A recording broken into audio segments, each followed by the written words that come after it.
Hi, I'm Matt Halfpenny. Welcome to this England boxing video where I'm joined today by competitions and events manager Lynsey Lockey. We're going to discuss the current coronavirus pandemic and the effect that it's had on amateur boxing, particularly when it comes to competitions. So we're going to run through some of the questions that have come in from you, the members, and we're going to do our best to answer them for you. So Lynsey, thanks for coming along. The England Boxing National Championships, Amateur Championships and the National Schools Championships have both been postponed last week.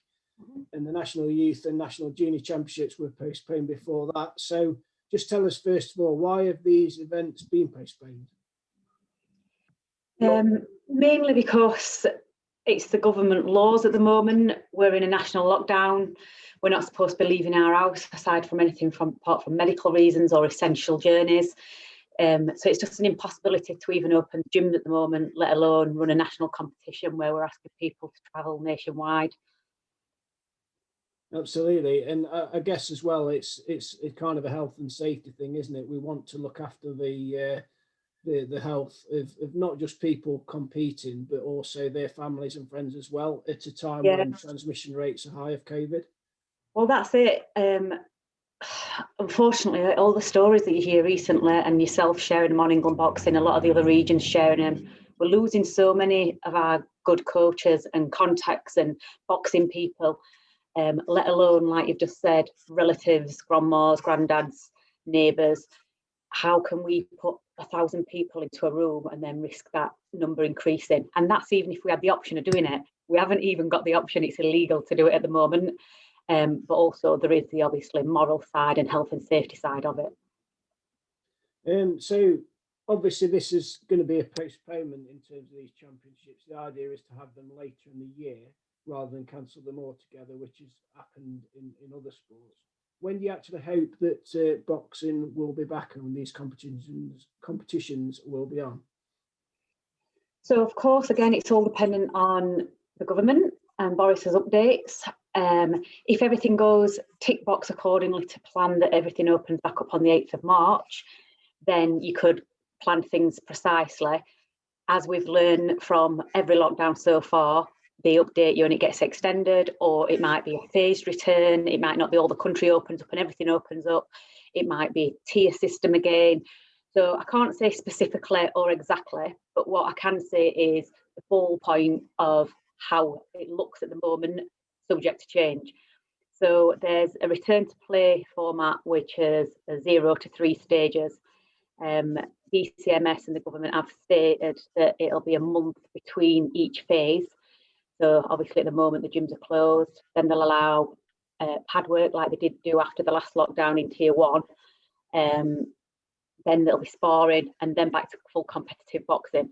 So working out on that sort of time scale, I'd like to think that we're back competitively boxing for the summer. Of course, our priority is to get the club shows back on and support them with the officials, get the boxers back to a competitive bout fitness level. They're going to need a couple of months to get back in the gym and train again. Not that I train to that level, but I know for a fact that I couldn't walk into a gym and do what I used to do 18 months ago. So hopefully, and fingers crossed, back by the summer, and everything's in place for that. Great. So another question that's coming is, why can't competitions take place behind closed doors and using PPE equipment? Obviously, you've explained that competitions can't take place right now because of the lockdown, but I think the question relates to out of lockdown. Yeah, of course, yeah. So these things all have been discussed with the championship subcommittee. There is a grassroots coach on there as well who's the voice for the clubs. So he can vouch for the fact that we have been working relentlessly in the background. I've got venues booked all over the country for dates throughout the year, just in case we can get back boxing. And we've got lots of different scenarios available. So as soon as the national lockdown opens, scenario A, if we're allowed to box, scenario B, if we're allowed spectators, and there's an option for every single thing. So I have seen myself on social media, coaches making suggestions, and believe me, I agree with these suggestions, and every single one of them has been looked at. So at the moment, like we've just said in the last question, and I'm sorry that I'm kind of repeating myself, but it is the generic answer for all of these things is it's illegal, it's out of our hands. So I can't have a behind the closed door boxing event when we can't even open the gyms. How can somebody train for 2 months when you're not allowed to do pad work, but then I'm going to put a national championship on? So it's catch-22. If and when we get to that stage, yes, behind closed doors may be the first option if the government are saying still spectators aren't allowed, or you're only allowed 100 people inside of an indoor venue, which is what it was after the first lockdown last summer. Of course, our numbers are really high with the boxers and the coaches, so therefore we wouldn't be allowed to have the spectators, so it would be a behind a closed doors event, and we would, like we always do, live stream the event. I have looked at all platforms for pay-per-view, and anything that can get the competitions back on has been looked at and is there, sat ready, waiting to go. But until we get the green light, I can't activate any of it. Okay. Another question that I guess relates to competition, but the wider context of amateur boxing as well, is why is it that the professionals can continue to train ready to prepare for events and competitions, but amateurs can't? What's the difference between the two? If you would explain that, please. Yeah, I absolutely understand this question, and it's a really hard one to swallow, because boxing's boxing. We're both in a ring, we've both got 2 people. How come that's allowed where not? It's not fair. And again, I agree, we all agree, but the difference is that's not illegal and amateur boxing is. The reason that they state that, and again, it's the government's decision, there's nothing to do with ourselves, is the fact that professional boxers earn their living from boxing. So they say that they need to earn a living, so they're allowed to, in theory, work. They're not doing it for a fun sport activity, it's work. It has caused, obviously, a lot of issues with a lot of our gyms are pro-am gyms, so there's professional trainers in there that are also registered with England Boxing as an amateur trainer, and they've got professional boxers in training, and they're not allowed to have their amateur boxers in. And it's like, how does this make any sense? Absolutely agree. I won't name names, but a friend of mine on Facebook who was a pro-am gym not far from here in Doncaster had the exact same issue, and the police came and knocked on the door because they were reported for opening the gym, and they had to prove that every one of them were professional registered trainers, and that all the boxers in the building were professional boxers earning their living. So it's a nightmare logistically for the clubs that are opening for the professional boxers as well. I hope I've answered that. And I guess from a competitions point of view, there's obviously a big difference between running a national competition where there's hundreds of boxers there and perhaps a pro show where the bouts might be limited to a very small number. Logistically, that's obviously a big difference, isn't it? Yeah, absolutely huge. And even if we're not talking about the national competitions to our level, but just an amateur club show where it's a smaller, you can just have 8 or 10 bouts on. The difference is at the moment, although professional boxing is allowed, there's no small hall bouts going ahead. They're just the big professional promoters that have got TV deals, sponsor deals, and that can then cover the cost of COVID tests. Everybody that attends that event has to have a COVID test, then totally isolate within their bubble for 3 days, be it in an enclosed house, or obviously when you're travelling to an event in a hotel, so they're having to book out the entire hotel. They then have to isolate for 3 days, box, and then be tested again. We as amateurs, the kids, the parents, ourselves, we can't afford to test 300 boxers, 600, 900 coaches, all of the officials, and all of us isolate for 3 days. Also, the difference with professional boxing is it's a one-off event. So you will have a fight, 10th of May, and that is it. A national competition in amateurs, you might have 8 or 10 bouts to get to the final, especially if you're coming from a big region like London, where you've got to box 5 or 6 times to get out of your region. Then you've got a pre-quarter final, a quarter final, a semi-final, a final. You need a COVID test and need to isolate before every single bout. It's just not possible as much as it's heartbreaking, it's just not possible. Not at the moment, absolutely. Some members have asked, you know, it's frustration why they see other people playing sports. I think in one of the examples that we've seen, why is it that there's 22 people playing football and that's allowed, but 2 people in a ring aren't allowed to compete? So again, if you could just explain the logic behind that and the thinking. Yeah, absolutely. Valid question again. At the moment, they're not allowed. Professional league football, Premier League, Championship, are allowed because, again, it's their living. So they're classed as being allowed to box because it's their living, but also they are being tested twice a week. And again, they've got the money to do that and the TV to do that. And you've seen a lot more football on telly recently because of that. So at the moment, grassroots football, even academy teams are not allowed to play. They're not allowed to train. Jessica, who works in our office, who some of you will have dealt with before, plays for Sheffield Wednesday Ladies. She's not playing football at the moment. She's not allowed to train. It's just illegal. It's not permitted across the board with any sport at the moment. When we do come out of the national lockdown, and like we did last time when we came out of the lockdown and grassroots football was allowed, but boxing wasn't, the government's logic on that was being outdoors is safer than being indoors, which is what they did on a public level as well. You could meet people in the park, but you couldn't meet people in your house. Then you could have people in your garden, but they still wasn't allowed to even walk through your house to get to your back garden.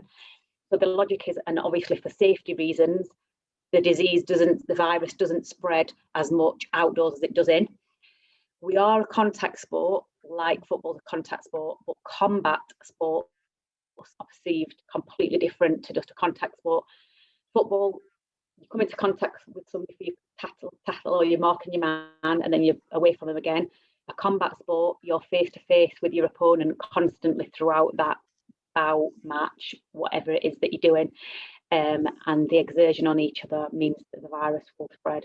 So from a government point of view and a science safety point of view, they perceive indoor combat sports as being a higher risk to outdoor contact sports. Okay, so with that in mind, what have England been doing during this period, during the coronavirus pandemic, in terms of trying to get competitive boxing back on, and also preparing for that moment? Yeah, so there's lots of things at different levels. So all of our CSOs have been working relentlessly. When it first came about, they phoned every single club to offer their help, let them know that they're available. They started that again last month when the new lockdown got put in place again in January. We were all planned and thinking we were going ahead with the National Amateur Championships in the schools. So I were all set, ready, planning. The new lockdown came, so now again we're starting that process again of phoning all of the clubs and offering the help. We're lobbying constantly with the government, with DCMS, to try and get boxing back. We submitted a return to play paper to them last March as soon as the lockdown started, and it just didn't get looked at and got pushed back and pushed back. It has now been looked at, and this is what I touched on earlier about the 4 stages of getting it back to competitive sport. We attend every opportunity, a meeting for funding, for joint forces, so working with all of the home nations, GB, the British Boxing Board of Control, numerous professional promoters such as Eddie Hearn and Frank Warren, all put together a letter to send off to try and be like a joint force, because we've all done it individually. We sent a letter and we have sent numerous letters throughout. We just don't get the publicity. So by joining forces, we thought maybe that'll have a little bit more weight behind it. They might listen to us. So hopefully, if we keep going. Yeah, and obviously, I guess the other thing is that there's been a real push to help clubs secure funding, and B, also support them in keeping their members as occupied as they can. Obviously, the online initiatives in terms of coaching and things like that. So that's from a sort of outward perspective towards the government and towards DCMS trying to get our sport back. What we've been trying to do more directly with the clubs and the coaches is support them as much as we can. So first of all, we covered all the cost of the club memberships for this season, so no club paid for their membership. We've been yourself have been doing a really good job at communicating all the funding that's been available, and like I said, the CSOs are there to help with those funding applications if people are struggling. So just to mention a few, and I know a few more have gone out this week, there's Tackling Inequalities Fund from Sport England. There's now the AJ money available along with his criteria that's been set. There was the emergency community funding. Local councils gave out the local authorities business rates. Yourself, you ran the Kick Out COVID-19 campaign where people did funding, and a lot of our friends and families and members all help towards their local clubs. And there's other funding out there. It's just making sure that you apply for it, making sure that you're obviously eligible, and how to do that. Like I say, a lot of clubs have got a secretary that can do that. Some clubs, if you haven't, or you haven't got the technical ability to get online and do it, please just pick up the phone. You can do it on the phone. All of our CSO's details are on the website, and they will be more than happy to help you complete a form or tell you how to go about it and to look it through with you. What we've been trying to do to engage with the members, I know that Amanda Coulson and Andrea in the talent team have been working relentlessly with the pool that they've got on the pathway at the moment. So they've been working a lot on their development, nutrition, personal training plans, how to train at home, monitoring where they're at, having Zoom weigh-ins, all sorts. They've just been really, really proactive with the team, which has been brilliant. We've been running the Strava challenge online, which started off originally as just for the boxers, but it was so popular that it then went to coaches and officials, and somebody put one out for staff, but my link doesn't work, so unfortunately I haven't been able to enter that one, but that is there for anybody who wants to do it. With the Stay Active page, giving tips and help on how to stay active during the pandemic, online courses, Kick Out Racism campaign, Boxing Mind, Wellbeing Wednesdays. We did the Time for Talk Day last Thursday, trying to just keep communications open and interacting with as many people as possible, because it's obviously impacting a lot on people, on mental health, loneliness, stress levels. My colleague the other day described it as being like a pressure cooker in her house with homeschooling and everybody working from home, and everybody is in the same boat. Well, no, I've heard this saying, actually, I like it. We're not in the same boat, we're all in the same storm, but we've all got a different boat. So everybody's challenges are different, but we've all got them. And as England Boxing, we are trying to reach out to everybody as much as we can in any way possible. And like I said, we're all still here, we're all available on our emails, and obviously online. I think I've kind of touched everything. I'm sure there's other things that are going on that I forgot. No, I think that's a good summary. So another question: is it possible to, in the future, put some amateur bouts on pro shows? I guess this is when things are gradually getting back up to speed and before full amateur shows and full amateur championships return as we know them. Yes, again, it is an option, and it has been looked at. For those of you that don't know, my background is professional boxing. Not that I ever boxed, I'd be the worst boxer ever, but I was an event manager in professional boxing, so I've spoken to a lot of my contacts and talked about that possibility. So again, yes, it's a possibility, but at the moment it's illegal. We've got to first work on the return to boxing framework and get all the clubs open, get people sparring, get people pad work, and get everybody to a competitive level. If we get to that point and amateur boxing competitive bouts are still not allowed, because the government are saying we're not allowed to do them, then maybe putting amateur bouts on professional shows could be an option. Again, they would need to be tested, they would need to isolate, they would have to follow all the same protocol that the professional boxers are following. because it would obviously be still run by the British Board of Boxing Control and ourselves for the amateur bouts. So there'd be a lot more cost involved. But again, it's not something that's not been looked at, and it's not something that's been dismissed. It's just a numbers game as well. Of course, if you start putting amateur bouts on professional shows, how many bouts could we get on these very few shows that are going at the moment? There's like 3, maybe 4 promoters that can put shows on at the moment. No small shows are going ahead. So even if we could, we might be able to get 1 or 2 bouts on. How do you pick those boxers? How would you say Billy can box, but John can't? So it's getting it right, and it's doing it at the right time, and it's making everything fair for everybody as well. But believe me, I'm doing everything I can from my personal point of view, from a competitions point of view.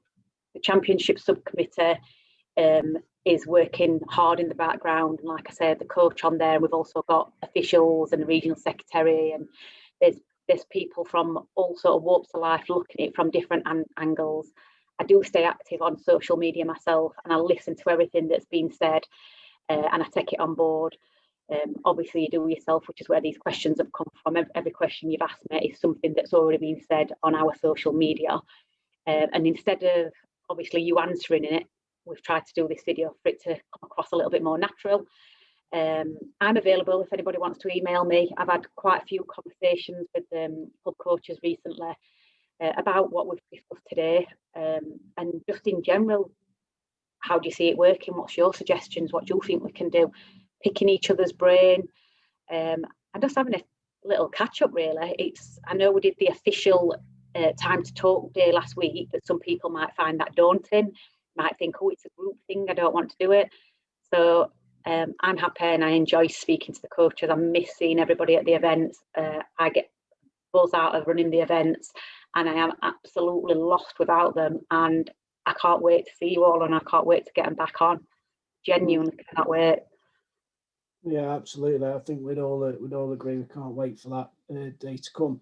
So how optimistic would you say then that competitions will happen at some point this year? I guess you can never say never, and it depends on what happens, but how confident are you? Oh, in terms of optimism and hope, absolutely 100%. There's nothing in me or in any of the authorities that I have to get approval from at England Boxing that doesn't want these championships to go ahead. Everybody is 100% behind getting them on. I know we spoke about other sports being allowed to play earlier, but actually most sports, including football and grassroots football and non-league teams, they've just said nil and void. This season is nil and void. It doesn't count. There were some clubs that are literally 2 or 3 games off of being promoted, and they've gone, your season don't count, start again. We're not doing that. Our season, in terms of time scale, will come to an end naturally because the months will go by. But what we're going to do is obviously take the championships over into the beginning of the next season and work relentlessly back to back to get them on so that we can still have them. I'm not going to put my hands up and admit defeat and say, oh no, we'll just cancel them, end of season. No, wherever we can put them on, we will absolutely put them on. And if we start to run out of time, of course I've got 5 national championships to put on, so I need at least 5 months. If we start to run out of time and things are getting a little bit behind because, for instance, the vaccine rollout is a little bit slower or whatever else the government update us with, then it doesn't mean that one of them is going to get dropped. We've looked at the options of combining some of the championships, so maybe combining the nationals with the developments, or putting 2 championships on at one time, so the juniors and the youth, for instance, running simultaneously. Can't say that word. So we've looked at every single option so that at this point, nothing is going to get cancelled. Now, obviously, I'm not Boris Johnson unless I do this, but I can't make anybody any promises. But unless Boris literally tells me that I can't put them events on, then they will be on. Okay, great. And just finally, I guess people will be wondering what a competition might look like post-COVID, certainly in the short term when things are gradually, hopefully getting back to normal. So what is it likely to look like, immediately after kind of come So out it's of going to be a lot different. So life as we know it is a lot different. As you know, your kids can't go to school without getting sanitised on the way in and on the way out. You can't walk in a shop without a mask on. So we know that life is different for the imminent future and for a long time after that because of new variants and vaccines and everything else. So there's going to be a lot more restrictions. There's going to be a lot of PPE. Initially, like we touched on earlier, it might mean that they don't allow spectators. So it might be a pay-per-view or streamed event. They might have a limit on numbers in any one building at any one time. So we might have to break the day up into 2 sessions and half of the people come in the morning, half come in the afternoon. We will most certainly have to have officials and staff spread out, screens between them, PPE, lots of more. We sanitize everything anyway, but lots more sanitation in between rounds. Probably having to remove things like this, the food bags that we give out. We probably won't be allowed to do that. Just restrictions and just anything that enables us to put the championship on, we will do. So if that means no spectators, but we can get the boxers boxing, then of course we're going to do it. If it means we can have limited spectators, but we have to put social distancing in place, then again, we'll do that. So like I said earlier, there's lots of scenarios that we've come up with as a subcommittee, and there's an option for every level. But as long as we can work together, from my point of view for delivery, and from the clubs and coaches' point of view for being able to attend in a safe way, then I'm sure we'll be able to get them on a lot earlier. Okay, well, that's fantastic.